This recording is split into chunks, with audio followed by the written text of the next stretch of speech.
ఒక ప్రవేశ పరీక్ష రాసేటప్పుడు ఎంత క్షుణ్ణంగా మనం పరిశీలిస్తామో అంత గొప్పగా మనకు ఫలితం లభిస్తుంది. ఇక్కడ తెలుగు బోధనా పద్ధతులు పరీక్షలో ప్రతి మార్కు మనం పొందాలి అనుకున్న ప్రతి ఛాత్రోపాధ్యాయుడు తెలుగు పట్ల అవగాహనతో పాటు బోధనా పద్ధతులలో కూడా అవగాహనతో ముందుకు సాగాల్సిన అవసరం ఉంది. అయితే భాష యొక్క పరిచయాన్ని, భాష ఏ రకంగా మున్ముందుకు సాగింది, తెలుగు భాష యొక్క చరిత్ర ఏమిటి అనే విషయాలు చాలా మనం చర్చించాం. ఇక సాహిత్యం అనే అంశాన్ని కూడా మనం విశ్లేషించుకున్నాం. సమాజానికి, ప్రపంచానికి విశ్వశ్రేయస్సు కోరేది, ప్రజలకు హితాన్ని కూర్చేది సాహిత్యం అని మనం తెలుసుకున్నాం. అయితే ఒక తెలంగాణ బిడ్డలుగా మనం, తెలుగు అమ్మ భాషగా ఉన్న మనం ఒకవైపు తెలుగు సాహిత్య చరిత్ర అధ్యయనం చేస్తూ, తెలుగు సాహిత్య ప్రక్రియలను గమనిస్తూ తెలంగాణ సాహిత్యాన్ని కూడా తెలుసుకోవాల్సిన అవసరం ఉంది. ఈనాటి మన అంశాల్లో తెలుగు భాషలోని పలు సాహిత్య ప్రక్రియల గురించి క్షుణ్ణంగా తెలుసుకుంటూ, తెలుగు సాహిత్యంలో తెలంగాణ సాహిత్యం ఏ రకమైన స్థానాన్ని పొందింది, ఎలా ఇది అభివృద్ధిలోకి వచ్చింది అనే విషయాన్ని కూడా తెలుసుకుందాం. అయితే ఇక్కడ మీ అందరికీ విన్నవించేది ఒక మాట. ఛాత్రోపాధ్యాయులుగా వృత్తి నిర్వహణలో మున్ముందు ప్రతి విషయాన్ని పిల్లవాడికి ఒక పట్టుతో చెప్పాలి అంటే ఉపాధ్యాయులుగా ఆ అంశాల పట్ల మనకు జ్ఞానం ఉండాలి, ఆ అంశాలను వినియోగించే సామర్థ్యం మనకు ఉండాలి. అందుకే ఛాత్రోపాధ్యాయులు వాళ్ళ వృత్తి నిర్వహణలో గొప్పగా ముందుకు సాగాలి అన్నప్పుడు తెలుగు సాహిత్య చరిత్ర అధ్యయనం చేయాలి. తెలుగు సాహిత్య చరిత్ర అధ్యయనం మనం చాలా వరకు చూసాం. ఇప్పుడు ఈరోజు అసలు సాహిత్య ప్రక్రియలు ఏమిటి, అసలు ప్రక్రియ అంటే ఏమిటో కూడా చూద్దాం. ఈ అధ్యయనం వల్ల భాషా స్వరూపం ఏమిటి, అసలు భాషలోని క్రమ పరిణామం అంటే ఏమిటి, పదజాల వినియోగ సందర్భాలు ఎక్కడెక్కడా ఉన్నాయి, వాక్య నిర్మాణ రీతుల పట్ల అవగాహన మనం పొందాలి, ప్రాచీన భాషకు ఆధునిక భాషకు శైలిలో వచ్చిన మార్పు ఏమిటి, అసలు సాహిత్య అభిలాష ఎందుకు ఉండాలి, ఈ ప్రయోజనాలు ఏమిటి అని మనం తెలుసుకోవాల్సిన అవసరం కూడా ఉంది. ఇక భాషా స్వరూపం గురించి, భాష యొక్క క్రమ పరిణామం గురించి తెలుసుకున్న మనం ప్రాచీన భాషకు ఆధునిక భాషకు కూడా శైలిలో కూడా మార్పు ఉందని కొంతవరకు గమనించాం. నేను మళ్ళీ చాలా సందర్భాల్లో చెప్తా ఉన్నాను, ఎంత విన్నా ఇంకా వినని అంశాలు ఉంటాయి, ఎంత చదివినా చదవని కొన్ని అంశాలు ఉంటాయి. అందుకే ప్రతి విద్యార్థి, ఇక్కడ మీరు ఛాత్రోపాధ్యాయులు కూడా విద్యార్థులుగానే గమనించుకుంటూ ఒక విషయాన్ని విన్నప్పుడు దానికి పూర్వపర అంశాలతో పాటు ప్రస్తుత వినియోగాన్ని కూడా గమనించాల్సిన అవసరం ఉంది. ఆ దృష్టితో సాగినప్పుడు ఏ విషయంలో కూడా మీకు పటుత్వం వస్తుంది. ఇక సాహిత్య ప్రక్రియల గురించి చూద్దాం. ప్రక్రియ అంటే ఒక వ్యవహార రూపం, సాహిత్య రూపం అంటే సాహిత్య రచనకు చెందిన ప్రత్యేక రూపం. సాహిత్యంలో మరి ఎందుకు ప్రక్రియలు ఏర్పడ్డాయి? ఏదో ఒకటి మాట్లాడుతున్నది రాయొచ్చు కదా, దీనికి రకరకాల రూపాలు ఎందుకు వచ్చి ఉంటాయి? ఊహించాలి. భాష పుట్టేటప్పుడు వ్యక్తి చేస్తున్న కష్టానికి రూపంగా హైలస్సు ఒక రిథింతో పడవ నడిపే వ్యక్తి నడుపుతున్న ఆ రిథిం, ఆ లయ ఒక కొత్త పాటకు కారణమైంది. గొడ్డలితో కట్టెలు కడుతున్న వ్యక్తి తన కష్టాన్ని తెలుపుకుంటూ, కష్టం మరచిపోవడం కోసం లోపలే వచ్చే హుష్ హష్ అవే ఒక లయగా ఒక పాట ముందుకొచ్చింది. తన కష్టాన్ని మరవడానికి నాట్లు వేసేటప్పుడు వంగిన వ్యక్తి ఎలా కదులుతున్నాడో ఆ లయబద్ధంగా కదిలిన ఆ కదలికను బట్టి వచ్చిన భాష ఆ నాట్ల పాటగా వచ్చింది. సాయంకాలం చంద్రుణ్ణి చూపిస్తూ తన మనమరాలను, బిడ్డను, మనవడినో ఊరడిస్తూ నిద్రపుచ్చడానికి ఒక తాత ఒక అవ్వ ఊహించి చెప్పినవే కథారూపంలోకి వచ్చాయి. ఇట్లా రకరకాలు, అంటే ఒక ప్రక్రియ వెనక ఒక సందర్భం ఉంది. ఆ సందర్భం ఆ దేశకాల పరిస్థితులను మనకు చూపిస్తుంది. అందుకే సాహిత్యంలో ప్రక్రియలు వ్యక్తి యొక్క అభిరుచిని బట్టి, ఆయా దేశాల పరిస్థితులను బట్టి రచయిత ప్రయత్నంగా బయటికి తెచ్చాడు అని మనం చెప్పుకోవచ్చు. ఇక సాహిత్య ప్రక్రియలతో పాటు తెలుగు సాహిత్యాన్ని పరిశీలిస్తే క్రీస్తు శకం 8వ నుంచి 11వ శతాబ్దం వరకు తెలుగు సాహిత్యంలో పద్యాలు, వృత్తులు, సీసాలు, గీతాలు ఇట్లా ఎన్నో ఎన్నో ఎన్నో అంశాలు ఆ రోజుల్లో వెలుగులోకి వచ్చినట్టుగా మనకు అర్థమవుతుంది. తెలుగు సాహిత్యంలో నూతన కాలంలో ఎన్నో అభిరుచులు ఏర్పడ్డాయి, అవసరాలు ఏర్పడ్డాయి. ఈ అభిరుచులను, అవసరాలను బట్టి ఎన్నో ప్రక్రియలు నూతనంగా ఆవిష్కరించబడుతూనే ఉన్నాయి, ఆవిష్కరించబడ్డాయి. మనం చూస్తే మనం చిన్నప్పుడు చదువుకున్న తెలుగులో పద్యము, గద్యము, పాట, కవిత, రాను రాను కవిత, ఆ కవితల్లో ఈరోజు చూస్తే హైకులు, నానీలు, రుబాయిలు ఇట్లా రకరకాల ప్రక్రియలు బయటకు వస్తూ ఉన్నాయి. అంటే ఒక వ్యక్తి ఒక దీర్ఘ కవితను చదవడానికి పావుగంట పడుతుంది. దానికంటే ఒక 21 అక్షరాలతోనే 4 వాక్యాల్లోనే ఒక పంచ్ వేస్తూ వేద్దామంటూ గోపి గారు నానీలు రాశారు. ఇట్లా ఒక్కొక్క నూతన కాలంలో వాళ్ళ అభిరుచులను బట్టి కొన్ని ప్రక్రియలు వెలుగులోకి వచ్చాయి. తెలుగు సాహిత్యంలో పలు ప్రక్రియలు సాహిత్య ప్రక్రియలుగా నిలబడ్డాయి. వాటిల్లో ఎక్కువగా మనం చెప్పుకున్న ప్రక్రియలు పద్య ప్రక్రియలు, గద్య ప్రక్రియలు. సాహిత్యంలో వచ్చిన ఈ ప్రక్రియలు చాలా వరకు అన్ని అంశాలు ఇందులోనే ఉన్నాయి. ఒక పద్య ప్రక్రియలోనే గేయ ప్రక్రియను కూడా చూసుకున్నప్పుడు పాటలు, గేయాలు, కవిత్వాలు ఇవన్నీ కూడా ప్రత్యేకంగా కనిపించినప్పుడు కూడా గేయ సాహిత్యము పద్య సాహిత్యానికి దగ్గరగా ఉంది. కాబట్టి ఇవన్నీ ఒక వంకగా చూస్తే వచనానికి సంబంధించినవన్నీ కూడా గద్య ప్రక్రియలుగా మనం చూస్తూ ఉన్నాం. ఇట్లా ఆయా ప్రక్రియల గురించి మనం తెలుసుకోవాల్సిన అవసరము, ఆవశ్యకత ఏర్పడుతూ వచ్చింది. ఇక ఈ ప్రక్రియలలో గద్యం ముందు ఏదైనా వచనం ఏర్పడ్డ తర్వాతనే పద్యం ఏర్పడుతుంది అని చూస్తాం. కానీ సాహిత్యాన్ని చూసినప్పుడు వచన కవిత్వం కంటే కూడా మొదట పద్య కవిత్వమే బయటికి వచ్చింది.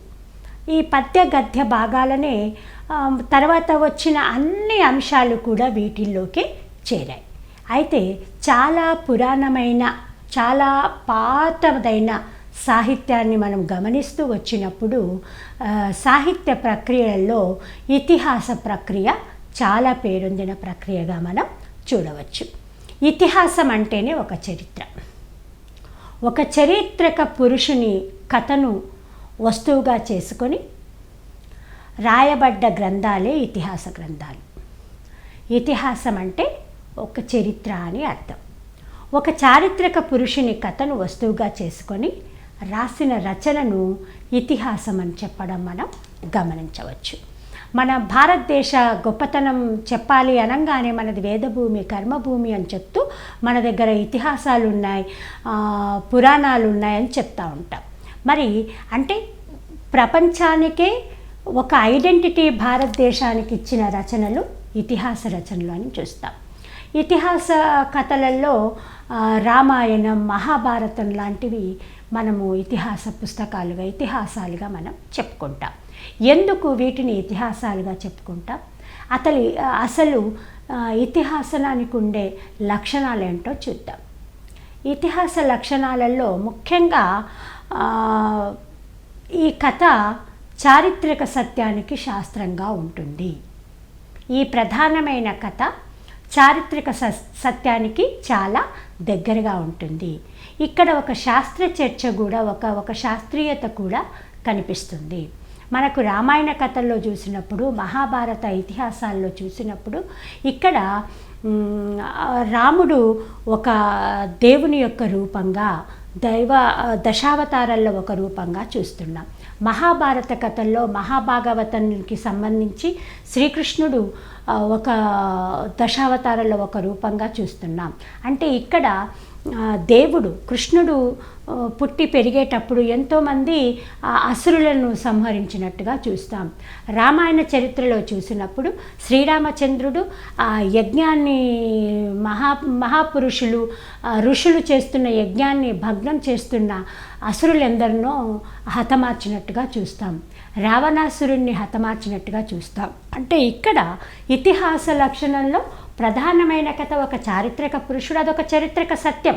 మనం గమనిస్తే ఈనాటికి కూడా ఆ మహాభారత యుద్ధం జరిగిన ప్రాంతాలని, రాముడు పుట్టిన ప్రాంతమని మన భారతదేశంలో వాటికి సాక్ష్యాలుగా ఎన్నో చూస్తూ ఉన్నాం. అంటే ఇక్కడ ఒక చారిత్రక సత్యంగా ఉంటుంది. ఇది కేవలం ఊహాజనితం కాకుండా ఒక ఇతిహాస పురుషుడుగా అతను మనకు కనిపిస్తాడు.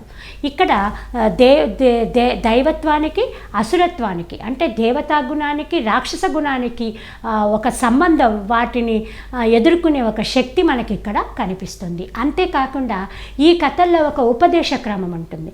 రాముడు అనగానే ఇక్కడ మనం ఏమనుకున్నాం, ఒక గొప్ప కుమారుడు, ఒక మంచి భర్త, ఒక మంచి తల్లికి పుట్టిన ఈ పిల్లవాడు, అంటే ఈ యజ్ఞఫలంగానే ఉద్భవించిన రాముడు ఆ కైకేయి కోరిక కోసం తన పెంచిన తల్లి, తన ప్రేమగా చూసుకున్న తల్లి కోరికను నెరవేర్చిన ఒక గొప్ప కుమారునిగా చూస్తాం, ఒక మంచి రాజుగా చూస్తాం, ప్రజల మాట విన్న పాలకునిగా చూస్తాం. అంటే తర్వాత అక్కడ ప్రతి పాత్ర ఒక మంచి తమ్ముడుగా లక్ష్మణుడు, అంటే వీళ్ళ పాత్రలన్నీ కూడా ఉపదేశాన్ని ప్రపంచానికి అందిస్తున్నాయి. అందుకే వీటిని ఇతిహాస లక్షణాలలో ఉండే ప్రతి లక్షణం ఈ కథల్లో ఉండడం, ఈ పుస్తకాలలో ఉండడం వల్ల రామాయణ మహాభారత కథలను ఇతిహాస కథలుగా మనం చెప్పుకుంటా ఉన్నాం. వీటికి ఉపదేశ క్రమం అనేది ఒక లక్షణం. ఇంకా కూడా ఏంటి అంటే ఇహపర భావాన్ని కలిగిస్తాయి. జీవితం అంటే ఇక్కడికే ఆగిపోదు, దీని తర్వాత మరొక జీవితం ఉంటుంది. తర్వాత ఈ జీవితానికి ఈ పరమార్థం గత జన్మలో నువ్వు చేసిన కర్మ ఫలితాలు అనే ఒక భావన కూడా ఈ కథల ద్వారా, పాత్రల ద్వారా మనం చూస్తూ ఉంటాం. అట్లాగే ఇతిహాస కథలు, ఎన్నో సుదీర్ఘ కథలు కూడా ఇక్కడ మనం చూస్తున్నాం. సుదీర్ఘ కథ కూడా ఉన్నప్పటికీ ఇక్కడ మనకి ఇంకొంత అనుబంధంగా ఎన్నో చిన్న చిన్న కథలు ఇందులో చేరడం కూడా మనం గమనిస్తున్నాం. ఇతిహాస కథల ద్వారా దైవశక్తి కూడా నిరూపణ జరుగుతుంది. ఇక్కడ దైవత్వానికి ఖచ్చితంగా ఒక నిరూపణ ఉంటుంది. అందుకే వీటన్నింటినీ మనము ఇతిహాస లక్షణాలుగా చూసుకుంటూ ఈ గ్రంథాలను ఇతిహాస గ్రంథాలుగా మనం చెప్తా ఉన్నాం. అనుబంధాలుగా చిన్న కథలు ఉండడం, సుదీర్ఘ కథ అయినప్పటికీ చిన్న చిన్న కథలు ఇందులో చేరిపోవడం, దైవశక్తి నిరూపణ జరగడం, ఇహపర భావాన్ని కలిగించడం, ఒక శాస్త్ర చర్చ జరగడం, ఇవన్నీ కూడా మనం ఇతిహాస లక్షణాలుగా చూస్తున్నాం. ఇంతే కాకుండా సాహిత్య ప్రక్రియలలో మరొకటి పురాణం. పురాణాలు ఇతిహాసాల కన్నా ప్రాచీనమైనవి అని మనకు అర్థమవుతా ఉంది. ఇతిహాసాల కన్నా ప్రాచీనమైనవి, కానీ ఇవి ప్రక్రియాపరంగా చూస్తే మాత్రం పురాణాలు రెండవ ప్రక్రియగా చూస్తాం. ఈ పురాణాలలో ఎలాంటివి ఉంటాయి, అసలు పురాణం గురించి ఎవరు ఏమన్నారో చూద్దాం. పురాణము సర్వశాస్త్రానాం ప్రథమం పురాణం అన్నాం. ఇది వాయు పురాణంలో ఉన్న ఒక మాట. పురాణం అన్ని శాస్త్రాల కల్లా మొట్టమొదటిది, ప్రాచీనమైనది అని అక్కడ చెప్పడం జరిగింది. అంతేకాదు పూర్వస్మిన్ భూతమితి పురాణం, ఇది అమరకోశం చెప్తుంది. పురాభవమితి పురాణం అంటూ కొన్ని నిర్వచించడం జరిగింది. ఇట్లా పురాణం గురించి మనం చాలా గ్రంథాలలో పురాణం యొక్క ప్రసక్తి రావడం, అది సర్వశాస్త్రాలలో మొదటిది అని చెప్పుకోవడం కూడా చూస్తున్నాం. మరి ఈ పురాణాలన్నీ ఇవి ఎట్లా ఉన్నాయో చూద్దాం. మహాపురాణాలలో ముఖ్యమైనవి 18. వాటిల్లో మొట్టమొదటిగా తెలుగులో వచ్చిన పురాణం మారణ రచించిన మార్కండేయ పురాణం. మారణ రచించిన మార్కండేయ పురాణము, ఆ తర్వాత చూస్తే మనకు పాల్కురికి సోమన 12వ శతాబ్దంలో బసవ పురాణం రచించినట్టుగా చూస్తాం. ఈ బసవ పురాణం పాల్కురికి సోమన రచించినప్పటికీ మార్కండేయ పురాణమే తొలి పురాణంగా మన సాహితీవేత్తలు నిర్ణయించి పిలవడం జరిగింది. ఇట్లా పురాణాలు 18. మొదటి పురాణం మారన రచించిన మార్కండేయ పురాణం, పాల్కురికి కూడా బసవ పురాణం రాసినప్పటికీ మార్కండేయ పురాణమే మనం తొలి పురాణంగా శాస్త్రవేత్తలు, మన విద్యావేత్తలు నిర్వచించడం జరిగింది. ఇక ఈ అంశాలలో సాహిత్య ప్రక్రియలలో తర్వాత అంశం కథాకావ్యం. వివిధ కథల సమాహారమే కథాకావ్యం. ఇక్కడ వస్తు ప్రధానమై ఉంటుంది, రమణీయత శోభితమై ఉంటుంది, మనోరంజకంగా ఉంటుంది, నీతి, వ్యవహార దక్షత మొదలైన ఉత్తమ గుణాలన్నీ కథల్లో ఉండడం మనం చూస్తాం. అంటే ఒక కథ అనగానే మీరు పిల్లల నుంచి కూడా ఏ పురాణ కథల వరకు వెళ్ళండి, ఒక నాయకుడు ఉంటే ప్రతి నాయకుడు ఇంకొక వైపున ఉంటాడు. నాయకునికి ఉండే చాలా లక్షణాలు ప్రతి నాయకునికి ఉంటాయి. ఇక్కడ నాయకుడు సమర్థవంతుడే, ప్రతి నాయకుడు సమర్థవంతుడే. అతనికి ప్రతిభ ఉంటుంది, ఇతనికి ప్రతిభ ఉంటుంది. కానీ అసురత్వంతో కూడిన ప్రతిభ ఉండడం వల్ల ప్రపంచాన్ని జయించాలి అన్న ఒక కోరిక ప్రతి నాయకునికి ఉండి నాయక చేతుల్లో అతను నాయకుని చేతుల్లో ఓడిపోవడం చూస్తుంటాం. అందుకే నీతిదాయకమైన వ్యవహార దక్షత కలిగిన అంశాలను మంచి గుణాలుగా మనం స్వీకరిస్తూ వాళ్ళను పురాణ పురుషులుగా మనం స్వీకరించడం జరిగింది. అయితే తెలుగు సాహిత్యంలో చూసినప్పుడు తెలుగు సాహిత్యంలో కథాకావ్యాలు ఎన్నో ఉన్నాయి. ప్రథమ కథాకావ్యము బృహత్కథగా మనము చెప్తూ ఉంటాం. ఆ విధంగా ఇది శాతవాహనుల నాటి కావ్యమైనప్పటికీ ఇది ప్రాకృతిక భాషలో రాయబడ్డ కావ్యంగా మనం చూస్తున్నాం.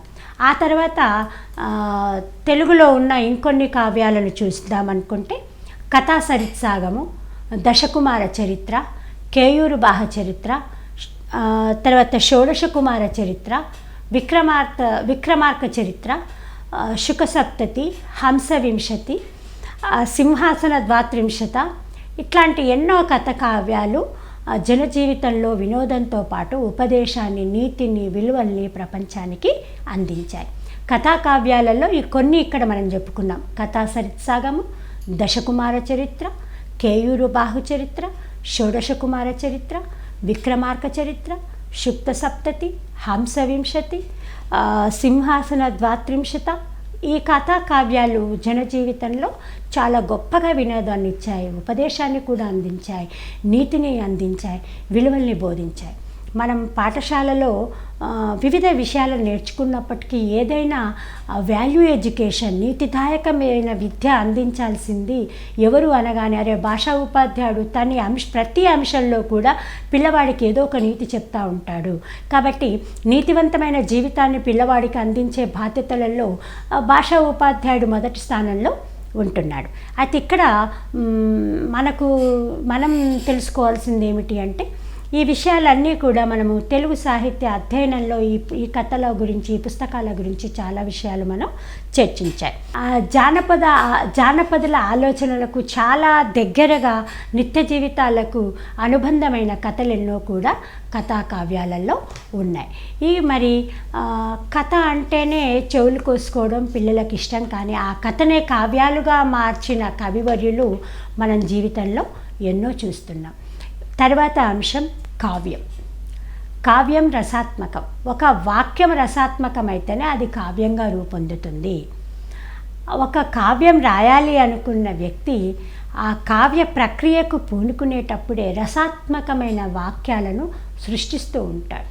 విశ్వనాథ గారు ఈ రసాత్మకమైన వాక్యమే కావ్యమని చక్కగా నిర్వచించారు. అంతేకాదు రమణీయార్థ ప్రతిపాదక శబ్దం అన్నాడు. కావ్యంలో ఉండే శబ్దాలు రమణీయమైన అర్థాలను ప్రతిపాదిస్తాయి. అంటే అది రమ్యత అనేది, రసాత్మకత అనేది కావ్య లక్షణంగా మనం చూడవచ్చు. జగన్నాథ పండితరాయలు రమణీయార్థ ప్రతిపాదిక శబ్దం అన్నారు. అంటే ఇక్కడ మనకు విశ్వనాథ గారి అభిప్రాయం చూసినా, జగన్నాథ పండితరాయల అభిప్రాయాన్ని చూసినా ఒక విషయం అర్థమవుతుంది. కావ్యంలోని వాక్యం రసాత్మకంగా ఉంటుంది. అంతేకాకుండా అక్కడి పదాలన్నీ కూడా రమణీయార్థకంగా ఉంటాయి.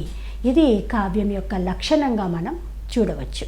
అంతేకాదు ఒక కావ్యం చూసినప్పుడు కావ్య లక్షణాలుగా చెప్పుకునే ఇంకా కొన్ని అంశాలు చూస్తే కావ్యంలో వర్ణన సౌందర్యం చాలా గొప్పగా ఉంటుంది, కథా ప్రాముఖ్యత ఉంటుంది, రసవ్యంజకతలతో నీతి దాయకమైన బోధన కావ్యంలో ఉంటుంది. అందుకే కావ్యం అనగానే ఒక నీతి బోధన, ఒక కథా ప్రాముఖ్యత, వర్ణనా సౌందర్యం ఇవన్నీ కూడా మనం గమనించవచ్చు. మరి ప్రక్రియలను బట్టి ఆ ఒక సాహిత్యానికి పేరు వచ్చింది అని మనం చూద్దాం.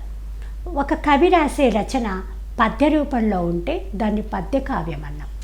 అదే రచన గద్య రూపంలో ఉంటే దాన్ని గద్య కావ్యం అన్నాం.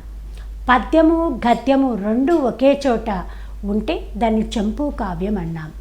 ఒక విషయము శ్రవ్య రూపంలో ఉంటే అది శ్రవ్య కావ్యం అన్నాం. అన్నింటిని మించి కావ్యం అని వ్యవహరించడం ఒక భారతీయ సాహిత్య సాంప్రదాయంగా చూసాం. అంటే ఏ విషయంలో కానీ గద్యమైన కావచ్చు, పద్యమైన కావచ్చు, తీసుకున్న ప్రక్రియ గద్య ప్రక్రియ కావచ్చు, పద్య ప్రక్రియ కావచ్చు, కానీ అందులోని వాక్యాలు రసాత్మకంగా ఉండడం, రమణీయార్థంగా ఉండడం, శ్రవ్య రూపంలో ఉంటే అది శ్రవ్య కావ్యం అని చెప్తున్నాం. ఇట్లా అన్నింటినీ కావ్యం అని పిలుచుకోవడం, వ్యవహరించడం భారతీయ సాహిత్య సంప్రదాయము అని. ఇది నన్నయ్య నుండి శ్రీనాథ యుగం వరకు కూడా తెలుగు కవులు ఎందరో కావ్యరచన చేశారని మనకు తెలుసు. నన్నయ్య నుండి శ్రీనాథ యుగం వరకు ఆ యుగ చరిత్రలు చదువుకున్నప్పుడు మనం చదువుకున్నాం తెలుగు కవులు ఎన్నో కావ్యాలను రాశారని, మనకు చాలా గొప్ప కవిత్వము ఆ రోజుల్లో చూసామని. ఆనాటి నుండి ఈనాటి వరకు కూడా తెలుగు సాహిత్యము ఇవాళ మంచి విరాజిల్లడానికి కారణం ఆ గొప్ప రచనలని మనందరికీ తెలిసిన విషయమే. ఇక మరొక ప్రక్రియ ప్రబంధం. పురాణ ఇతిహాసాల నుండి, పురాణాల నుండి కావచ్చు, ఇతిహాసాల నుండి కావచ్చు, పురాణం నుండి కానీ ఇతిహాసాల నుండి ఒక వస్తువును అంటే ఒక అంశాన్ని స్వీకరించి కవి తన స్వయం ప్రతిభతో వర్ణనాత్మకంగా ఆ అంశాన్ని విస్తరిస్తాడు, అద్భుతంగా కావ్యంగా మలుపుతాడు. కావ్యంగా మలచడం అనడంలోనే మనకు అర్థమవుతుంది ఇక రమణీయార్థత ఉండాలి, రసాత్మకత ఉండాలి, కథా ప్రాముఖ్యత ఉండాలి, నీతిదాయకంగా ఉండాలి. అయితే పురాణము ఇతిహాసాలు ఒక పురుషుని గురించి చెప్తూ ఉంటే పురాణాలు మన గొప్ప అంశాలను వివరిస్తూ ఉన్నాయి. కానీ వాటిలో నుండి ఏదైనా ఒకే వస్తువును స్వీకరించి ఆ కవి తన ప్రతిభను వెలుగులోకి తెచ్చుకుంటాడు ఇక్కడ. అందుకే ప్రబంధంలో వర్ణనలకు అధిక ప్రాధాన్యత ఉంటుంది. ఇవి అద్భుత కావ్యంగా తీర్చబడ్డవి. అందుకే వీటిని పురాణ ఇతిహాసాల నుండి స్వీకరించిన వస్తువును కవి తన స్వయం ప్రతిభతో వర్ణనాత్మకంగా విస్తరించి అద్భుత కావ్యంగా తీర్చిదిద్దిందే ప్రబంధమని చెప్తుంటాం. ఈ ప్రబంధం అనే పదము కావ్యానికి సమానార్థకంగా కూడా ప్రయోగించబడింది. అల్లసాని పెద్దన రచించిన మనుచరిత్ర తొలి ప్రబంధంగా సాహిత్య చరిత్రకారుల అభిప్రాయం. అల్లసాని పెద్దన గారు రచించిన మనుచరిత్రను తొలి ప్రబంధంగా సాహిత్య చరిత్రకారులు చూపారు. మరి ఈ ప్రబంధాలలో కుమార సంభవం గురించి కూడా మనకు తెలుసు. 9 రసాలతో ఉంది. మామూలుగా ఒక ప్రబంధ లక్షణం గురించి చెప్పుకున్నప్పుడు కుమార సంభవం చాలా ప్రబంధ లక్షణాలకు దగ్గరగా ఉంది అని చెప్తారు. ఎందుకంటే ఇక్కడ 10 కావ్యగుణాలతో పాటు అష్టాదశ వర్ణనలు కూడా ఇందులో ఉన్నాయి. 36 అలంకారాలను ఇందులో పాటించడం జరిగింది. సర్వలక్షణ సమాహారంగా ఉంది కాబట్టే కుమార సంభవాన్ని గొప్ప ప్రబంధంగా మనం, ప్రబంధ లక్షణాలు పూర్తి పునికి తెచ్చుకున్న ప్రబంధంగా మనం చూస్తాం. ఇక దీనితో పాటు కొన్ని ప్రబంధాల గురించి ముచ్చటించుకుందాం. ప్రసిద్ధ ప్రబంధాలుగా చెప్పుకున్న గ్రంథాలలో వసుచరిత్ర, పారిజాతాపహరణం, ఆముక్తమాల్యత, పాండురంగ మహాత్యం, విజయ విలాసం గొప్ప ప్రసిద్ధ ప్రబంధాలుగా మనం చూడవచ్చు.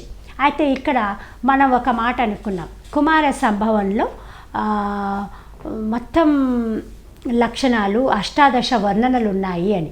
అసలు అష్టాదశ వర్ణనలు అంటే ఏంటి, ఇవి ప్రబంధంలో ఎట్లా విరాజిల్లుతున్నాయో చూద్దాం. అష్టాదశ వర్ణన ప్రబంధం యొక్క ప్రత్యేక లక్షణం. ఆ అష్టాదశ వర్ణనలు అన్నప్పుడు ఆ వర్ణనల్లో నగరం, అర్ణవం, శైలం, ఋతువు, చంద్రోదయం, సూర్యోదయం, ఉద్యానవనం, జలక్రీడ, మధుపానం, విప్రబలంబు, వివాహం, పుత్రోదయం, మంత్రం, ద్యూతం, ప్రయాణం, యుద్ధం, ఉత్సవం, నాయకాధ్యాయం. అంటే ప్రబంధ లక్షణాలలో ఒక నగర వర్ణన ఉంటుంది, సూర్యోదయ చంద్రోదయ వర్ణన ఉంటుంది, ఉద్యానవనం గురించి వివరించబడుతుంది, జలక్రీడల గురించి వర్ణన ఉంటుంది. జలక్రీడ అంటే అక్కడ తీసుకున్న వస్తువులో ఈ అష్టాదశ వర్ణనలన్నీ కూడా కవి ఏదో ఒక సందర్భంలో పాటించడం జరుగుతుంది. ఈ విధంగా ప్రబంధం పురాణ ఇతిహాసాల నుండి ఒక అంశం మీద అభివృద్ధి చేయబడ్డ కవి వర్ణనకు సాక్ష్యంగా ప్రబంధం నిలబడుతుంది. ఇక ఈనాటికి కూడా తెలుగు పద్యం ప్రతి చిన్న పిల్లవాడికి చేరగలిగి ప్రపంచానికి ఒక సందేశాన్ని ఇస్తుంది అనడంలో పైచేయిగా నిలబడ్డ ప్రక్రియ శతకం.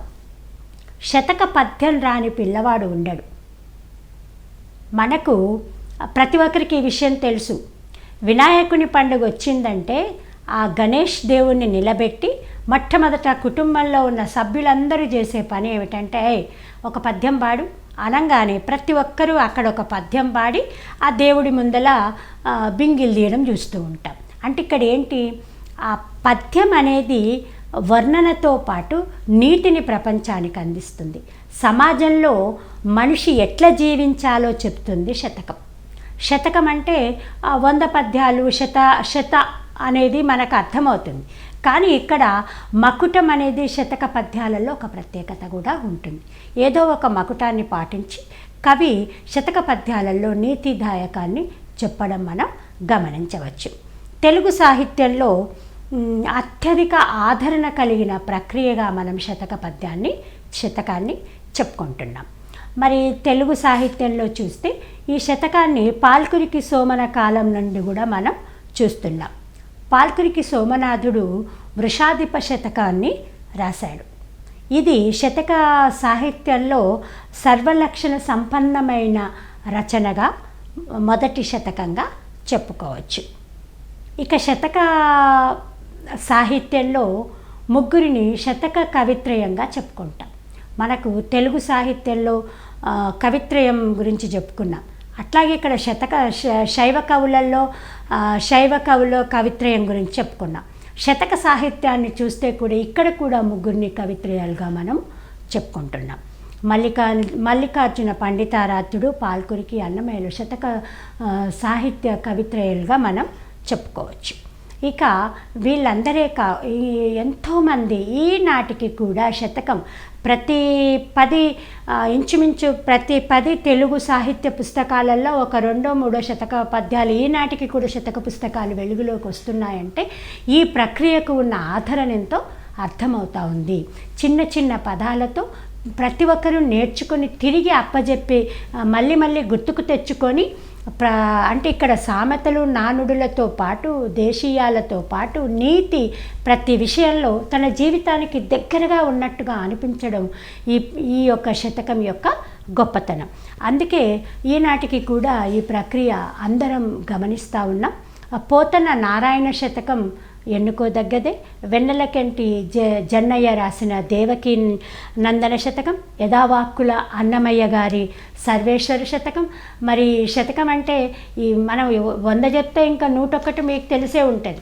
కాకపోతే ప్రాచీన కాలం నాటి శతకాల గురించి ఆ పుస్తకాల పేర్లను మనం కొన్నింటిని చూస్తూ ఉన్నాం. దూర్జటి గారి కాళహస్తీశ్వర శతకం, కంచర్ల గోపన్న గారి దాశరథి కరుణాపయోనిధి శతకం, బద్దెభూపాలుడు అతని రాసిన సుమతి శతకం, వేమన గారి వేమన శతకం. వేమన శతకం నుండి వేమన పద్యాలు మనం పాడని వాళ్ళు ఎవరూ ఉండరు. అట్లాగే సిరిమువ్వ శతకం మొదలైనవి ఇంకా ఎన్నో ప్రముఖ శతకాలు ఆనాటి నుండి ఈనాటి వరకు కూడా చాలా గొప్పగా శతక ప్రక్రియను ప్రపంచానికి అందించాయి. అయితే మీరు ఇక్కడ ఒక విషయాన్ని గమనించే ఉంటారు. గద్య పద్య ప్రక్రియలను చెప్పుకుంటూ మనం ఇతిహాస పురాణాల గురించి చెప్పుకున్నాం. ఆ తర్వాత శతక ప్రక్రియ వరకు వచ్చాం. ఇక్కడ గమనిస్తే సాహిత్యము ప్రాచీన కాలం నుండి ఏ రూపంలో నుండి వెలుగులోకి వచ్చిందో చూస్తూ వచ్చాం. మరి మనం మొదట సాహిత్య ప్రక్రియలు అనగానే వచన సాహిత్యము, గద్య సాహిత్యము, పద్య సాహిత్యం అని చెప్పి మళ్ళీ మనము పద్య ప్రక్రియలో వచ్చిన అంశాల గురించే చర్చించాం. కానీ మనిషి పుట్టుకతో పాట రాదు, మాటే ముందు పుడుతుంది. మాట నుండే, మాటల వరవరి నుండి లయ కూడి లయాత్మకంగా సాగిన మాట పాట అవుతుంది. కానీ మాటైనా పాటైనా మొట్టమొదటే రాయబడదు. ముందు వాచకంగా, వచనంగా బయటికి వచ్చి, అంటే మౌఖికంగా బయటికి వచ్చిన తర్వాతే అది లిపి రూపంలోకి మారుతుంది. మరి తెలుగు సాహిత్యంలో చూసినప్పుడు జనం పలికిన మాట జనపదంగా మారి జానపద సాహిత్యంగా పేరొందింది. జనం మాట్లాడే మాటే జనం మాట, అదే జానపదం. ఇవాళ పల్లె మాట అంటున్నాం. దేశీ పదాలు మనకిట్లా రకరకాలుగా వచ్చినప్పుడు జానపద సాహిత్యమే ప్రజల సాహిత్యంగా వెలుగొందింది. అంటే తెలుగు సాహిత్యంలో జానపద సాహిత్యం మొట్టమొదటిగా పుట్టిందనే చెప్పుకోవచ్చు మనం. ఎందుకంటే జనం మధ్యలో వ్యవహారంగా ఉన్న భాషే ఆ తర్వాత లిపి రూపంలోకి వస్తుంది. లిపి రూపంలోకి వచ్చిన భాష ఆ వర్ణనలు కవి యొక్క స్వభావాలను బట్టి పలు ప్రక్రియల రూపంలోకి మారుతుంది. ఇక్కడ జానపద సాహిత్యంలో కూడా ప్రజల సాహిత్యమైనప్పటికీ కేవలం ఇక్కడ వచనాలే లేవు. మీరు బాగా గమనిస్తే అర్థమయ్యే విషయం ఏమిటంటే జనం నోటి నుండే గేయం వచ్చింది. ఈ గేయ రూపాలు అంటే పాటలతోని జానపద సాహిత్యం పరిపుష్టమైంది. ఇవాళ తెలుగు సాహిత్యం ప్రపంచానికి నిలబెట్టింది అంటే ప్రాచీన ప్రబంధ ఇతిహాస పురాణాలకు ఎంత ప్రాధాన్యత ఉందో ప్రముఖంగా ఆలోచిస్తే తెలంగాణ సాహిత్యం ప్రపంచంలో ఒక స్థాయిలో నిలబడగలిగింది అంటే జానపద సాహిత్యమే ముఖ్యం. జానపద సాహిత్యంలో కూడా ముఖ్యంగా గేయ సాహిత్యం చాలా గొప్పగా పరిపుష్టి చేసింది సాహిత్యాన్ని. అయితే ఇది మౌఖిక సాహిత్యం అని అనుకున్నాం. మౌఖిక సాహిత్యమే కాదు, ఆశువుగా పుట్టిన సాహిత్యమే జానపదం. నాట్లు వేస్తూ ఉంటే వచ్చింది అన్నాను. నాట్లు వేసేటప్పుడు ఉయ్యాల పాటలు, తర్వాత చందమామ పాటలు, ఎన్నో పాటలు, శ్రమను మరిచిపోయేటప్పుడు పాడుకునే పాటలు. మనకు జానపద సాహిత్యంలో అచ్చమైన సాహిత్యం కనిపిస్తుంది తప్ప అరువు తెచ్చుకున్న సాహిత్యం చాలా తక్కువ. జనం మాటలే అక్కడ పొందికగా లయబద్ధంగా మారుతూ ఉంటాయి. అందుకే మరి తెలుగు సాహిత్యానికి పలు రూపాలు ఉన్నట్టుగానే తెలుగులోని జానపద సాహిత్యానికి కూడా పదరూపం ఉంది. అంటే పదాల రూపం, ఇక్కడ పాట రూపం ఉంది, వచన రూపం ఉంది, కథారూపం ఉంది. అందుకే గేయము, వచనము, కథా సాహిత్యంగా కూడా జానపద సాహిత్యాన్ని చూస్తున్నాం. వాటిల్లో గేయ సాహిత్యానికి చాలా ప్రాధాన్యత ఉంది. జానపద సాహిత్యంలో వచనము, గేయముతో పాటు నాటక సాహిత్యం కూడా ఉంది. ఈ గేయ శాఖలో చూసినప్పుడు గేయ శాఖ ముఖ్యంగా కథా సహితాలు, కథారహితాలుగా చెప్పుకుంటున్నాం. ఈ కథారహితాలు, కథాసహితాలతో పాటు పాడుకున్న పాటలోని వస్తువును బట్టి, అంటే విషయాన్ని బట్టి శ్రామికులు పాడిన పాట శ్రామిక గేయంగా నిలబడింది. ఇక్కడ మీ ఛాత్రోపాధ్యాయులకు కావలసిన అంశాలను మనం చర్చించుకుంటున్నాం కాబట్టి ఆ పాటల రుచి నేను ఇంకా చూపించలేకపోతున్నాను. కానీ మీరు గమనించండి, ఆ సాహిత్యాన్ని ఒకసారి వెలికి తీసి చూడండి. బిరుదురాజు గారు రాసిన సాహిత్యం కావచ్చు, వెల్లండ గారి పుస్తకాలు కావచ్చు, కసిరెడ్డి గారు కావచ్చు, ఈనాటి వరకు కూడా నిజమైన జనపదం పురాగాథల పుస్తకాలు కావచ్చు, వాళ్ళు సేకరించిన పాటలను, వాళ్ళు సేకరించిన అంశాలను చూస్తే ఒకవైపు వచనము, మరోవైపు గేయము ఎంత చక్కగా జనం నోటి మీద బతికి ఉంది. అది మౌఖిక రూపంలోనే కొన్ని ఏండ్లుగా ప్రచారంలోకి వచ్చింది అనే అంశాన్ని మనం గమనించవచ్చు. ఇక్కడ శ్రామికులు పాడిన పాటలు శ్రామిక గేయాలు, ఇహపర జీవితాలు మనకుంటాయని చెప్పుకుంటున్నాం కాబట్టి పారమార్థిక గేయాలు, వాటితో పాటు కుటుంబ గేయాలు. కుటుంబం లేనిది మనిషి లేడు, కుటుంబంలోనే మనిషి పుడుతున్నాడు కాబట్టి పుట్టిన మనిషి కుటుంబ పరంగా తల్లి ఓదార్చే జోలపాట నుంచి బిడ్డ కడుపులో పుడుతున్న సీమంతం పాటలు, పెళ్లి పాటలు, సమర్థ పాటలు, దంపుడు పాటలు, పని పాటలు, ఇసురాళ్ళ పాటలు, ఒక్క పాట ఏంటి, నవ్వితే పాటేని, ఏడిస్తే పాటేని, అంటే జనపదుల నోటికెళ్ళి పుట్టిన పాటలు ఎన్నో పేర్లుగా మనం జానపద సాహిత్యంలో చూస్తున్నాం. ఇది జానపద సాహిత్యం యొక్క ప్రత్యేకత. అంటే జానపద సాహిత్యం తెలుగు సాహిత్యంలో ఒక ప్రత్యేక అంశం. దీని గురించి మాట్లాడుకోవాలంటే కొన్ని వందల గంటలు మాట్లాడుకోవచ్చు. కానీ పరిమిత సమయంలో మనకు పరీక్షకు కావాల్సిన విషయాలను మనం ఎక్కడికక్కడ సేకరించుకుంటూ దృష్టిలో పెట్టుకొని ముందుకు సాగాల్సిన అవసరం కూడా ఉంది. ఇక వీటితో పాటు పద కవితలు కూడా మనం చూస్తాం. అన్నమయ్య రాసిన పాడిన పాటలు ఇవన్నీ కూడా పద కవితలుగా మనం చూస్తున్నాం. పద కవితా పితామహులుగా కొందరు పిలుచుకుంటున్నాం. ఇక పద కవిత, పదం అంటే ఒక మాట అనేది ఒక అర్థం ఉంటే, పదం అంటే ఒక పాట అనే ఒక భావన కూడా ఉంది.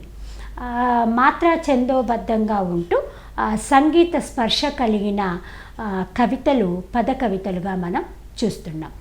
తెలుగు పద్య కవిత్వంలో అన్నమయ్య రాసిన, క్షేత్రయ్య, త్యాగయ్య, రామదాసు వీళ్ళు రాసిన పాటలు పద కవితలుగా మనం చూస్తూ ఇవి దేశీ రాగాలతో ఉంటాయి, లయబద్ధంగా తాళబద్ధంగా ఉండి జనం నోటిపైన జీవిస్తూ ఇతర అంటే మళ్ళీ మళ్ళీ వచ్చే తరాలకు కూడా అందుతూ ముందుకు సాగడం పద కవితల యొక్క ప్రత్యేకత.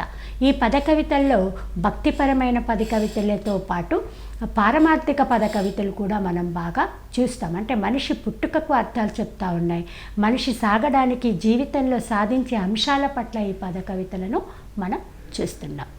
ఇదే సాహిత్యంలో మరొక అంశం యక్షగానం. యక్షగానాలైతే ఇంకా అసలు చూస్తుంటే గాన ప్రధానమైనవే యక్షగానాలు. ఈ గానానికి యోగ్యంగా ఉంటాయి యక్షగానాలు. అంతేకాదు ఇది వినోద ప్రధానంగా కూడా సాగుతాయి.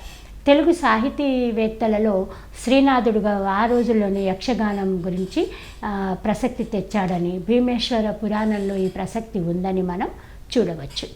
ఇక యక్షగానాల ప్రసక్తి గురించి మనం చూసినప్పుడు 18వ శతాబ్దం ఉత్తరార్ధం నుంచి కూడా తెలంగాణలో అనేకమైన యక్షగాన రచనలు ఉన్నట్టుగా మనం గమనించవచ్చు.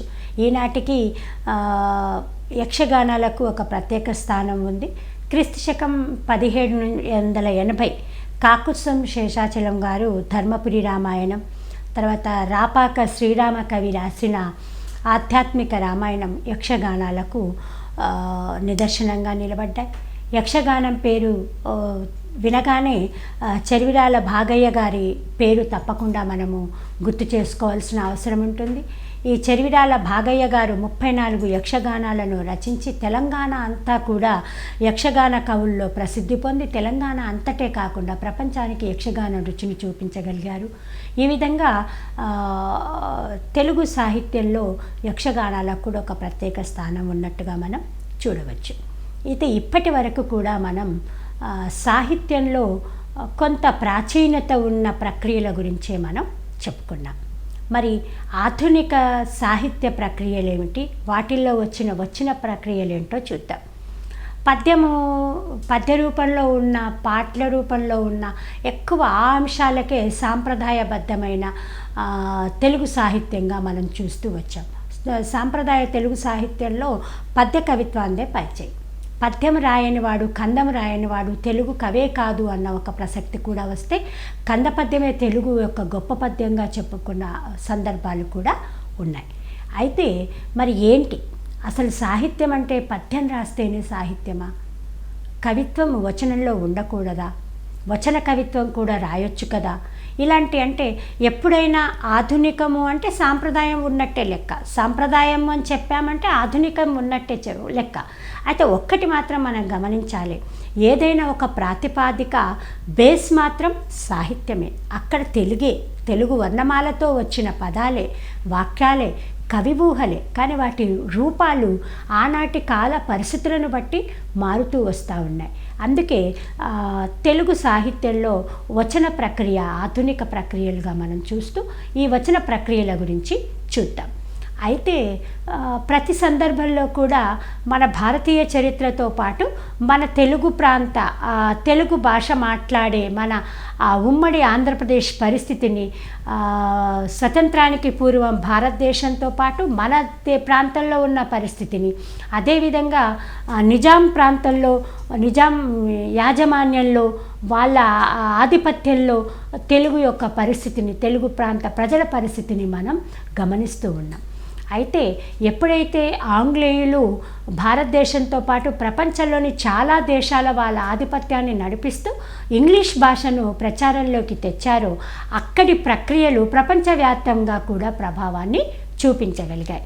ఆంగ్ల సాహిత్య ప్రభావం కారణంగానే తెలుగు సాహిత్యంలో వచన రచన ప్రారంభానికి మూలం మొదలయ్యింది అని కూడా మన కొంతమంది అభిప్రాయపడడం జరిగింది. విశ్వనాథ నాయకుని స్థానాధిపతి రచించిన రాయవాచకం వ్యవహారంలో భాషలో రాయబడింది.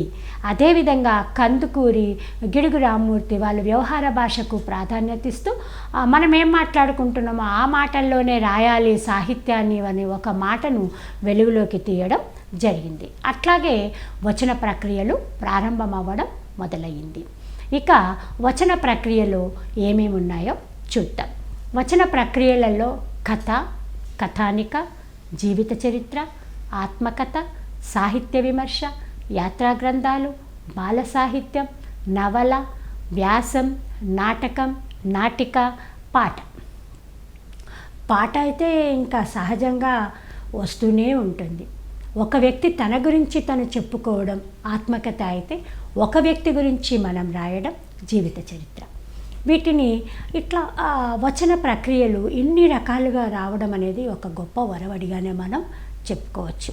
ఇవే కాక ఇంకా ఎన్నో అంశాలు ఇవాళ వచన సాహిత్యంలో కనిపిస్తున్నాయి. కానీ అనగా అనగా ఒక మహారాజు, అనగా అనగా ఒక అని మొదలెట్టగానే ప్రతి పిల్లవాడు ఇష్టంగా చెవులు నిక్కరించి వింటూ ఉంటాడు. అందుకే కథా సాహిత్యానికి చాలా ప్రాచుర్యత ఉంది. ఈ కథా సాహిత్యం కూడా బాల సాహిత్యంలో ఉండే కథలు వేరుగా ఉంటాయి, జనం చెప్పే కథలు వేరుగా ఉంటాయి, మళ్ళీ సమాజానికి అందించే కథలు వేరుగా ఉంటాయి. అందుకే కథ అంటే ఏమిటి, అసలు కథ యొక్క ప్రాధాన్యత ఏంటో చూద్దాం. కథ అంటే ఒక విషయాన్ని ఒక రూపంలోకి చెప్పడం. ఈ కథ అంటే ఇష్టపడని వారు ఎవ్వరూ ఉండరు.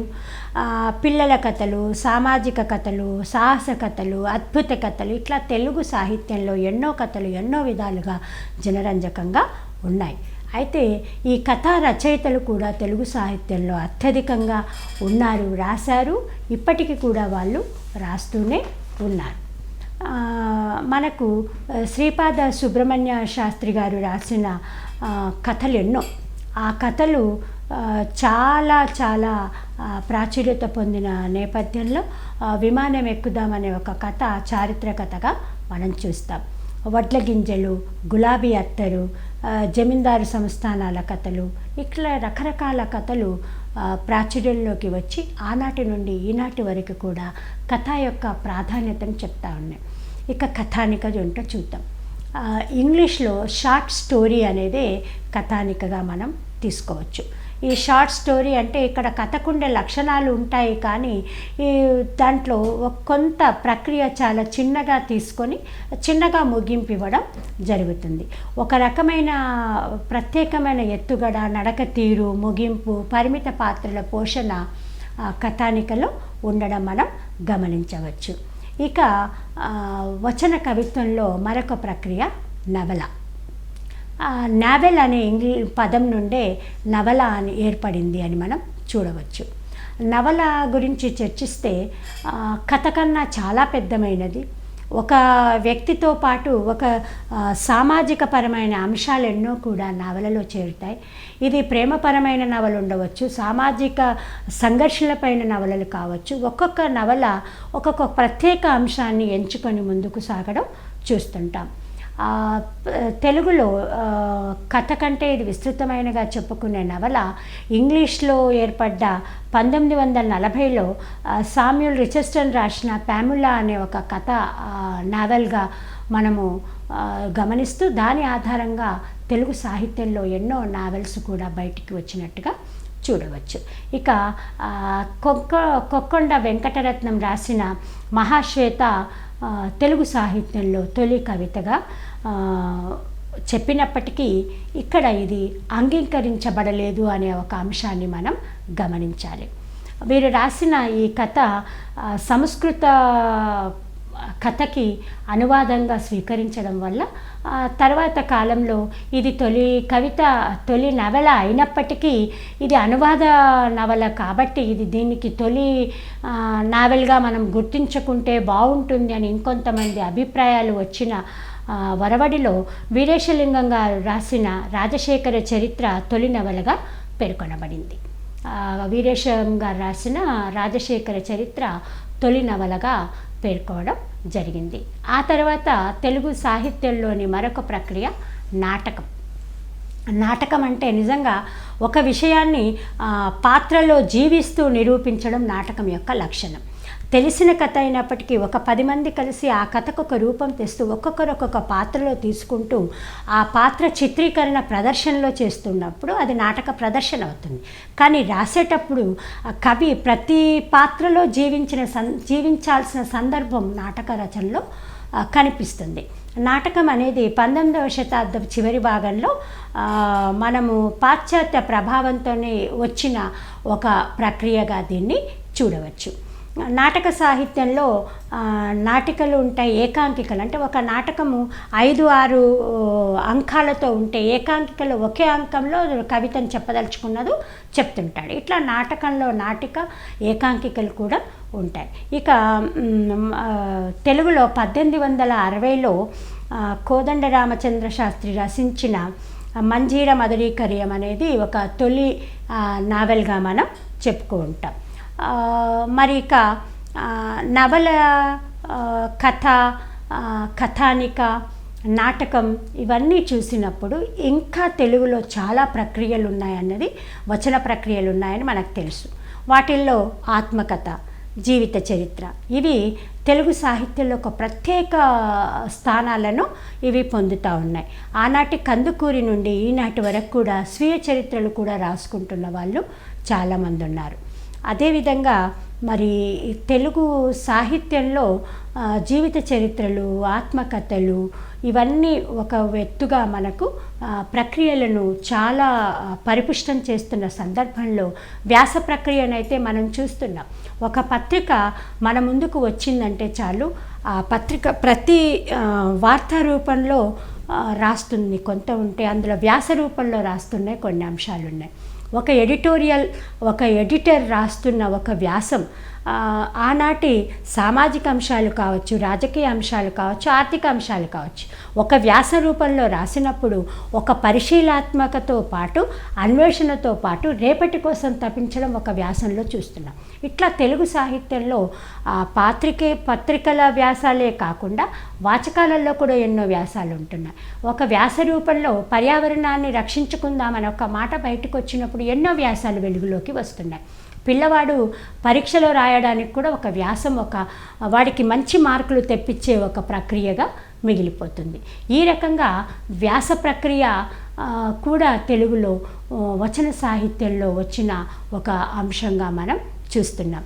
అట్లాగే విశ్లేషించి చెప్పడం, పాటలు రాయడం, వచన సాహిత్యం నుండి లయబద్ధంగా ముందుకు సాగి అది గేయ సాహిత్యం నుండి వచన సాహిత్యము, తర్వాత వచనంలో వచన కవిత్వం మరొక ప్రక్రియగా చూస్తున్నాం. వచన కవిత్వంలో సాంప్రదాయ పద్ధతులకు ఇది కొంత భిన్నంగా వచన రూపంలోనే సమాజాన్ని నిలదీస్తుంది వచన కవిత్వం. మళ్ళీ వచన కవిత్వంలో చూసినప్పుడు కవిత్వం కూడా ఎన్నో రకాలుగా వచ్చింది. ఒక సామాజిక అంశాలను అందులోకి తీసుకుంటా ఉన్నాం మనం. సామాజిక అంశాలు తీసుకున్నప్పుడు స్త్రీల యొక్క సమానత కోసం కొట్లాడింది స్త్రీవాద కవిత్వం, సమాజంలో వెనకబడ్డ వర్గాల కోసం కొట్లాడిన సాహిత్యం అభ్యుదయ రసం, తెలిసిన విషయాలను క్షుణ్ణంగా కుండ బగలగొట్టినట్టుగా చెప్తుంది ఇంకొక కవిత్వం. ఇట్లా దిగంబర కవిత్వం వరకు కూడా మనము కవితా ప్రక్రియలను చూస్తూ ఉన్నాం. ఇవన్నింటిలో కూడా ఆధునికత జోడించబడ్డప్పటికీ తెలుగు సాహిత్యం ఈనాటికి కూడా పరిపుష్టం పొందడానికి వచన ప్రక్రియలు చాలా తోడ్పడుతూ ఉన్నాయి. వచన ప్రక్రియలలో మనం ఇవన్నీ ఇప్పుడు చెప్పుకున్న విషయాలన్నీ కూడా కథలు, కథానికలు, వ్యాసాలు, ఆత్మకథలు, నాటకాలు, తర్వాత ఆత్మకథలు, జీవిత చరిత్రలు, వ్యాసాలన్నీ కూడా మనం చూస్తూ ఉన్నాం. ఈ రకంగా తెలుగు సాహిత్యాన్ని పరిపుష్టం చేసిన ఆధునిక సాహిత్యంలో వచన సాహిత్యము, గేయ సాహిత్యం కూడా ఉన్నాయి. ఇంకే కాకుండా లేఖా సాహిత్యం కూడా మరి ఒక ప్రక్రియ. లేఖా సాహిత్యంలో ఒక వ్యక్తి తన సొంత వ్యక్తిగత విషయాలను కుటుంబ సభ్యులకు, బంధువులకు, తర్వాత స్నేహితులకు చెప్పుకునే లేఖా సాహిత్యం నుండి ప్రపంచానికి ఉపయోగపడే ఎన్నో అంశాలు లేఖా సాహిత్యం నుండి వెలుగులోకి వచ్చాయి. అదేవిధంగా చూస్తే ప్రయాణ కథలు మనం పిల్లల బాల సాహిత్యంలో చూసినప్పుడు బాల సాహిత్యం కూడా ఆధునిక సాహిత్యంలో ఒక ప్రత్యేక స్థానాన్ని పొందింది. ఆ బాల సాహిత్యంలో కొంతమంది చాలా పర్ఫెక్ట్గా బాల సాహిత్యకారులుగా వాళ్ళు మిగిలిపోయి ఉంటారు. అంటే పిల్లల స్థాయిలోకి కవి దిగి ఆ పిల్లల పాత్రకు న్యాయం చేస్తూ ఉంటాడు. పిల్లడికి వాడికి ఏది ఆనందం కలిగిస్తున్నాడో మనం వాచక రచనలో చూసినప్పుడు మన కథలను చూస్తే 1వ తరగతి నుంచి 10వ తరగతి వరకు పిల్లవాడి స్థాయికి తగ్గ సాహిత్య ప్రక్రియలు మనం అక్కడ పెడతా ఉన్నాం. కథ చెప్పిన పిల్లవాడి స్థాయిని తగ్గట్టుగా ఉంటుంది. 2వ తరగతి పిల్లవాడికి రాసే ఒక చిన్న కథ 10వ తరగతి పిల్లవాడి స్థాయిలో ఉందనుకోండి, వాడికి అర్థం కాదు. వాడి స్థాయి తగ్గ కథలు మనం ఇక్కడ రాయాలి. అందుకే బాల సాహిత్యం కూడా కథ, వచనం అన్నీ కూడా బాల సాహిత్యంలో మనం చూస్తూ ఉన్నాం. మనమే చూడడమే కాదు, బాలల కోసం రాసేది బాల సాహిత్యం ఒకవైపు అయితే, బాలల చేత కూడా రాయించిన సాహిత్యం ఈరోజు మనకు వెలుగులోకి వస్తుంది. అంటే పిల్లవాడిలోని సృజనాత్మకతను, వాని అభిరుచులను, ఆసక్తులను వెలుగులోకి తేవాలి అనుకున్న సందర్భంలో పిల్లల చేత రాసిన చెప్పబడ్డ కథల రూపంలో, కథా పుస్తకాల రూపంలోకి వస్తే వాళ్ళు చెప్పిన చిట్టి కథలు, చిట్టి ముచ్చట్లు, వాళ్ళు రాసిన చిన్న గేయాలు పిల్లల సాహిత్యంలాగా వెలుగులోకి వస్తున్నాయి. ఒకవైపు పేదరాశి పెద్దమ్మ కథలు అంటున్నాం, అవ్వ కథలు అంటున్నాం. అంటే అవ్వ చెప్పిన కథల నుండి ఈరోజు పిల్లవాడు చెప్పిన కథల వరకు కూడా మన తెలుగు సాహిత్యంలో ఆధునిక కవిత్వ సాహిత్య రూపంలోకి వచ్చింది. ఇట్లా బాల సాహిత్యము కూడా ప్రాధాన్యతనే పొందింది. ఒకవైపు లేఖారచన, ఒకవైపు బాల సాహిత్యము, ఇట్లా రకరకాల ప్రక్రియలు ఆధునిక సాహిత్యంలో చోటు సంపాదించుకున్నాయని మనం చెప్పవచ్చు. ఇక ఒక ఛాత్రోపాధ్యాయునిగా తెలుగు సాహిత్య అధ్యయనము, తెలుగు సాహిత్య ప్రక్రియల గురించి తెలుసుకున్న ఛాత్రోపాధ్యాయుడు తెలంగాణ సాహిత్యం గురించి కూడా తెలుసుకోవాల్సిన ఆవశ్యకత ఉంది. తెలుగు సాహిత్యంలో తెలంగాణ యొక్క ప్రత్యేకతను ఆనాటి యుగం నుండి కూడా కొంతవరకు మనం ప్రతి చోట చదువుకుంటూ వస్తూ ఉన్నాం. మనకి ఈరోజు తెలంగాణ రాష్ట్రం తొలివేకువ కిరణాలమ్మనంగా నిలిచిన ఈ సందర్భంలో ఎన్నో పుస్తకాలను వెలుగులోకి తెచ్చాం. మీరు ప్రపంచ మహాసభల ధర్మిలో చూస్తే ఆనాటి పత్రికలను మీరు ఒకసారి తిప్పి చూస్తే ఎన్నో కొత్త విషయాలు మనము నేర్చుకున్నట్టుగా కనిపిస్తుంది. ఒక్కసారి మనం ఈ సందర్భంలో ముద్రించబడ్డ పుస్తకాలను చూస్తే ఇంతమంది వైతాళికులు, సాహిత్యపరమైన వైతాళికులు, సంస్కరణపైన వైతాళికులు, మన మహనీయులు, తెలంగాణ మహనీయులు వెలుగులోకి వచ్చిన సందర్భాన్ని మనం ఇక్కడ గమనించవచ్చు. ఇక ఇంతేకాదు, తెలుగు సాహిత్యంలో తెలంగాణ సాహిత్యానికి జానపద మౌఖిక సాహిత్యం పెట్టింది పేరు. యక్షగానాల రూపాల్లో చూసినా, ఉగ్గు కథల రూపంలో చూసినా, పాటల రూపంలో చూసినా, మన తెలంగాణ మాండలికాలను చూసినా తెలుగు సాహిత్యంలో తెలంగాణ సాహిత్యానికి ఒక కొత్త వరవడి ఉంది. ఈ సాహిత్య అధ్యయనం కూడా చేయాల్సిన ఆవశ్యకత ఉంది. అయితే తెలుగు త్రిలింగ శబ్ద భావమని మనం చూసాం. తెలుగు శబ్దము ప్రాచీనమని భాషా శాస్త్రవేత్తల అభిప్రాయం. ఈ తెలుగు అనే పదం కూడా ప్రాచీన రూపంగానే చూస్తాం. ఈ సందర్భంలో తెలంగాణ అనే ఒక పదం నుండే తెలంగాణ శబ్దానికి ప్రాముఖ్యత వచ్చినట్టుగా మనం గమనించవచ్చు. ఈ ఒక పదము అనం అంటే ఒక దేశము అనే ఒక పర్యాయ పదం కూడా ఉంది. ఈ రకంగా తెలుగు మాట్లాడే తెలంగాణ అనే నుంచి ఒక దేశం అనే రూపము తెలంగాణ పదానికి కాలక్రమంగా ఇది తెలంగాణగా మారిందని కూడా మనం చూడవచ్చు. అయితే క్రీస్తు శకం 1 నుండే తెలుగు ప్రజల వ్యవహారంలో ఉంది అని, ఆ తర్వాత మనము పూర్వ మలి దశల తెలుగు చరిత్రను చదువుకునేటప్పుడు అదే ధరిమల్ల తెలంగాణ చరిత్రను కూడా, అంటే తెలంగాణ ఏ ఏ ప్రాంతాలలో ఇవి వెలుగులోకి వచ్చాయో కూడా మనం కొంతవరకు గమనించాం. అయితే ఈ తెలంగాణ ప్రాంతాన్ని లేదా తొలి తెలుగు ప్రాంతాలను పాలించిన వాళ్ళు శాతవాహనులనే మనం అక్కడ చదువుకున్నాం. ఈ శాతవాహనులు తొలి రాజులుగా పాలించిన తరిమల వీళ్ళు కరీంనగర్ జిల్లా ప్రాంతంలో మొదటగా పాలించి, ఆ తర్వాత కోటిలింగాలను రాజధానిగా చేసుకొని, ఆ తర్వాత పైఠాన్ మహారాష్ట్ర, అమరావతి, గుంటూరు ప్రాంతాన్ని రాజధానిగా వాళ్ళు విస్తరిస్తూ ఆ ప్రాంతాలకు శాతవాహనుల రాజ్యాన్ని మొత్తం పూర్తిగా వ్యాప్తి చెందించినట్టుగా మనం మన చారిత్రక సత్యాలుగా చూస్తాం. ఆ తర్వాత బాదామి చాళుక్యులు కూడా ఈ ప్రాంతాలను పరిపాలించినట్టుగా మనము గమనించవచ్చు. ఈ సందర్భంలో తెలుగు భాషా బోధకులుగా తెలుగు సాహిత్యంలో తెలంగాణ ప్రాంతంలోని ప్రత్యేకతలను కూడా మనం అభ్యసించాల్సిన అవసరం, అధ్యయనం చేయాల్సిన ఆవశ్యకత ఉంది. ఇక ప్రాక్నన్నయ్య యుగంలో నన్నయ్యతో గురించి మాత్రమే చెప్పుకుంటూ వచ్చిన మనం పాల్కురికి సోమన్న గురించి ఈరోజు చాలా చాలా క్షుణ్ణంగా పరిశీలిస్తూ ఉన్నాం. 1వ శతాబ్దం నుండే తెలుగు సాహిత్యానికి చరిత్ర ఉన్నట్టుగా గమనిస్తే, జన వ్యవహారంలో మొదట తెలుగు ఉండిందని, ఆ తర్వాత అది రాజభాషగా మారిందని మనం చూడవచ్చు. మొట్టమొదటి సంస్కృత ప్రాకృత భాషలే రాజభాషలుగా, ఆ తర్వాత ఆనాటి విద్వాంసుల భాషలుగా ఉన్నప్పటికీ అప్పటికే జన వ్యవహారాల్లో తెలుగు ఉంది అని మనం శాసనాల ద్వారా తెలుసుకున్నాం కూడా. అయితే మరి ఈ రచనలన్నీ చూస్తుంటే మనకు తెలుగు భాష యొక్క చరిత్ర తెలుస్తుంది. శాతవాహన కాలంలో ఆనాటి గుణాఢ్యుడు ఆస్థాన కవిగా ఉండి ఆయన పైశాచిక భాషలో బృహత్కథను రాసినట్టుగా మనం చూస్తాం.